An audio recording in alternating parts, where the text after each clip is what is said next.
Most of the problems you fear don't exist, not out there, not in the world, only in your mind. It turns out that a quirk in the way human brains process information means that when something becomes rare, we sometimes see it in more places than ever. Think of a neighborhood watch made up of volunteers who call the police when they see anything suspicious. Imagine a new volunteer who joins the watch to help lower crime in the area. When they first start volunteering, they raise the alarm when they see signs of serious crimes, like assault or burglary. Let's assume these efforts help, and over time, assaults and burglaries become rarer. What would the volunteer do next? One possibility is that they would relax and stop calling the police. After all, the serious crimes they used to worry about are a thing of the past. But you may share the intuition my research group had, that many volunteers in this situation wouldn't relax just because crime went down. Instead, they'd start calling things suspicious that they would never have cared about when crime was high, like jaywalking or loitering at night. To your brain, safety is never guaranteed, so it constantly scans your life for anything that could be dangerous: rejection, embarrassment, uncertainty, change. But here's the trick. When the threat isn't real, your brain invents one. It magnifies details, misinterprets harmless moments, creates stories with no evidence, builds catastrophes out of silence. You think you're being careful, but really, you're living in a world constructed by fear. Your brain loves problems. It's addicted to them, because solving problems kept your ancestors alive. So even when life is calm, your mind says, something's missing, this is too easy, where's the danger? And suddenly you're stressed over things that haven't happened, imagining conversations that will never occur, worrying about opinions that no one actually has, creating future tragedies from present peace. Your mind isn't trying to torture you, it's trying to prepare you, but the result is the same. Anxiety, overthinking, stress, self-sabotage.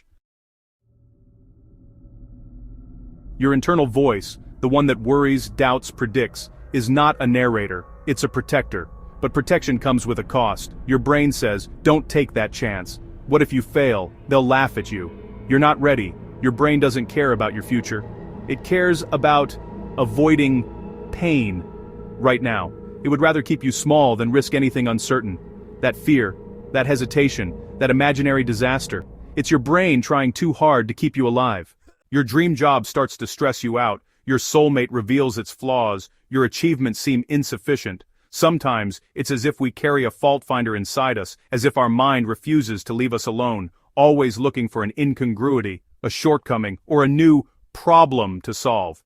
In fact, one of the most disconcerting paradoxes of the mind is that, in the absence of real threats, it is capable of generating worries, problems, and in extreme cases, even genuine states of alarm and dramas worthy of Shakespeare. In other words, our mind creates problems that don't exist, and it fuels them with irrational fears, pessimistic thoughts, and catastrophic anticipations.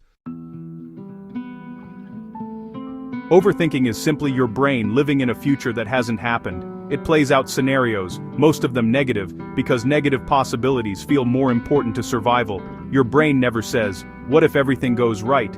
Instead, it whispers, what if everything goes wrong? And, you believe it. You suffer from problems that exist only in imagination. You feel emotions tied to events that will never occur. You become scared of ghosts your brain created. Of course, this doesn't mean we go around the world deliberately inventing problems, or that they're just unimportant imaginings. What happens is that the psychological and biological mechanisms that should protect us are often activated disproportionately or out of context, generating completely unnecessary stress that in some cases can even lead to psychological disorders. The brain, an expert threat detector. To understand why the mind creates problems that don't exist, we must first understand biology. The human brain is, above all, a survival machine. It's programmed to anticipate danger because in prehistoric times it was better to overreact to a suspicious rustle in the undergrowth than to risk being caught by a real predator. This tendency to exaggerate risk and project ourselves into the future by imagining the most far-fetched scenarios has kept us alive as a species. However, this ability comes at a price: the risk that imagination overtakes reality. That same mechanism is still active today. In a world where most threats are no longer tigers or snakes, but bills, demanding bosses, or the fear of social rejection. Despite this, our brain doesn't distinguish very well between real and imaginary physical danger, so it raises the alarm and continues to see problems and risks where none exist. In fact, the very notion of threat is quite relative. The curious thing was that when people ran out of threatening faces, they began to rate faces they had previously considered harmless as intimidating. What happened? As the threatening faces disappeared, participants expanded their definition of threatening to include a wider range of faces. These researchers concluded that our concept of problems and threats is actually very relative and depends on how many problems or threats we have recently faced. Therefore, the brain doesn't carefully decide how dangerous or problematic a situation is, but rather compares it with what we have recently experienced. This means that when we don't have major problems, we make them up. Or as the researchers explained, in a sea of peaceful faces, even mildly threatening ones can seem frightening. Here's the tragedy most people never see. Your brain can create so many problems that you don't have space for real life. You lose opportunities because you fear outcomes that don't exist. You lose confidence because you believe criticisms no one ever said. You lose peace because you rehearse disasters that never come. You live a life smaller than your potential because your mind thinks it's protecting you. Cognitive psychology has also shown that our minds are not as objective or neutral as we believe. In reality, our thinking processes are riddled with mental shortcuts and cognitive biases that, while useful for survival, distort our perception of reality. The negativity bias is precisely one of the most important factors in fueling non-existent problems and seeing dangers where none exist. It's our tendency to pay attention to, learn from, and use negative information at the expense of positive information. It's an asymmetry in the way we process events and understand the world. In fact, an experiment conducted at the University of Texas and the University of Chicago found that the brain reacts more intensely to stimuli we consider negative and that trigger emotions like fear or anger. In practice, this means that negative events capture our attention more than positive ones and generate greater brain activation.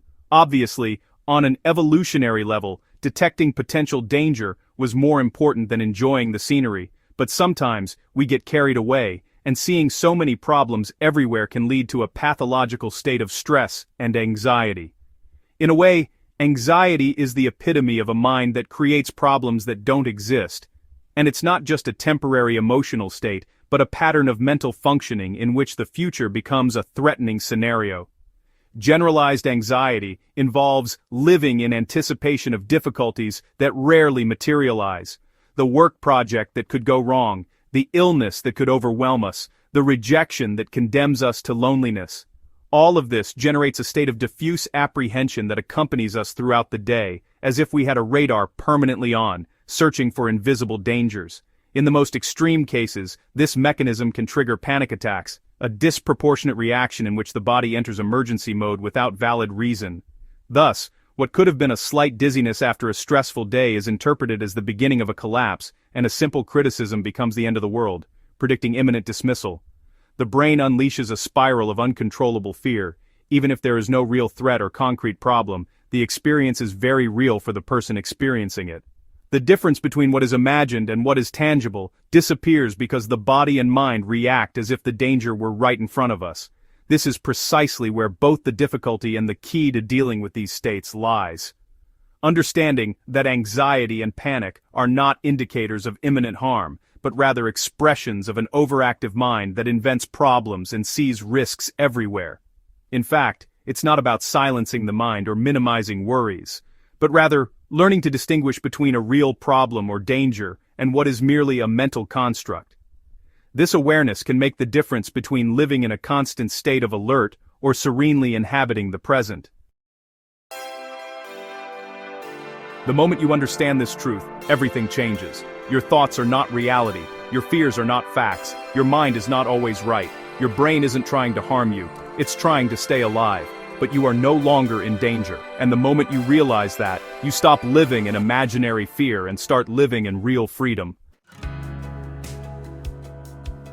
3 simple practices can change your entire mental world. First, question the fear. Don't ask, what if it goes wrong? Instead ask, what evidence do I truly have? Most fears collapse when confronted with truth. Second, return to what's real. Ground yourself in now. Your breath, your body, your senses. The present moment is where imaginary problems disappear. Third, act anyway. Action is the enemy of fear.